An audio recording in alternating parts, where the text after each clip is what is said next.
melawai. Yang jelas Gibran pastinya membutuhkan kendaraan politik ya. Saya kira isu terkait dengan Gibran yang akan bergabung dengan Golkar melalui sayap politiknya MKGR ini sebenarnya adalah isu lama yang sebenarnya menjadi penegas bahwa sebenarnya Gibran, Jokowi dan keluarga besarnya secara politik itu memiliki kedekatan di atas rata-rata. Bahkan kita tahu terpilihnya Bahlil sebagai ketua umum Golkar itu juga dianggap tidak terlepas dari kontribusi yang kemudian saat itu dimiliki oleh Jokowi yang posisinya masih sebagai presiden. Bahkan juga publik melihat ketua umum Golkar saat ini, Bahlil Lahadalia, adalah sosok yang sering juga disebut sebagai Jokowisman. Jadi wajar kalau kemudian di setiap event-event Golkar ataupun sayap politik Golkar, di situ ketika ada Gibran yang diundang posisinya sebagai wakil presiden, selalu dikaitkan soal kemungkinannya akan bergabung dengan Golkar. Tapi satu hal sebenarnya bahwa apapun partai yang ingin diikuti oleh Gibran, tapi memang penting bagi Gibran untuk memikirkan bagaimana langkah politiknya ke depan itu memang harus melalui partai politik. Dan Golkar adalah partai yang paling dekat, partai yang selalu dikait-kaitkan dengan Gibran Rakabuming Raka.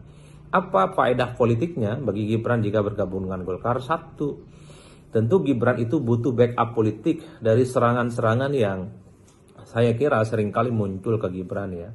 Harus diakui proses Gibran maju sebagai wakil presiden sampai hari ini kan selalu memancing polemik ya, terutama terkait dengan putusan MK nomor 90 di mana usia calon presiden dan wakil presiden saat itu yang cukup polemik yang dinilai memudahkan memang bagi Gibran untuk maju sebagai wakil presiden. Jadi praktis sejak saat itulah kemudian kritik kepada Gibran itu tanpa henti. Serangan-serangan sporadis, serangan-serangan agresif, serangan-serangan yang cukup ofensif kepada Golkar itu tanpa henti sampai hari ini. Jadi dalam konteks itulah sepertinya penting bagi Gibran butuh partai, apalagi Golkar sebagai runner-up di Pileg di 2024 menjadi instrumen yang kemudian akan pasang badan jika serangan-serangan itu terus berlanjut tanpa henti. Tapi yang kedua secara signifikan adalah tentu kalau Gibran ingin berpikir maju kembali di 2029 entah sebagai calon presiden atau sebagai calon presiden tentu membutuhkan partai politik.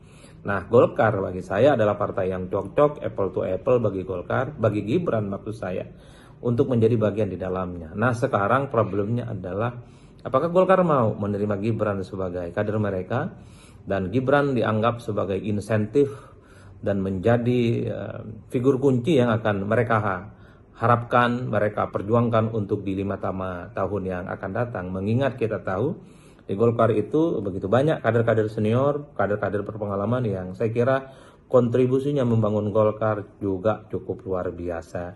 Jadi sekalipun misalnya Gibran bergabung dengan Golkar, belum tentu ada jaminan bahwa Golkar itu misalnya akan memberikan karpet kuning, memberikan dukungan politik dan akan mengusung Gibran untuk maju sebagai presiden ataupun calon wakil presiden di 5 tahun yang akan datang. Tapi yang jelas Gibran pastinya membutuhkan kendaraan politik ya, baik jangka pendek sebagai backup politik ataupun jangka panjang sebagai kendaraan untuk memantapkan langkah politiknya ke jenjang-jenjang politik lanjutan.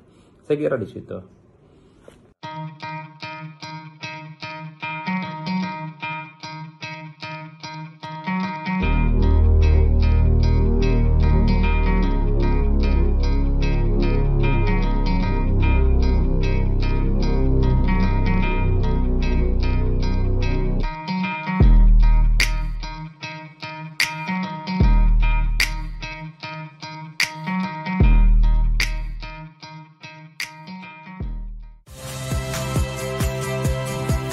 Saya, Cynthia Rompas.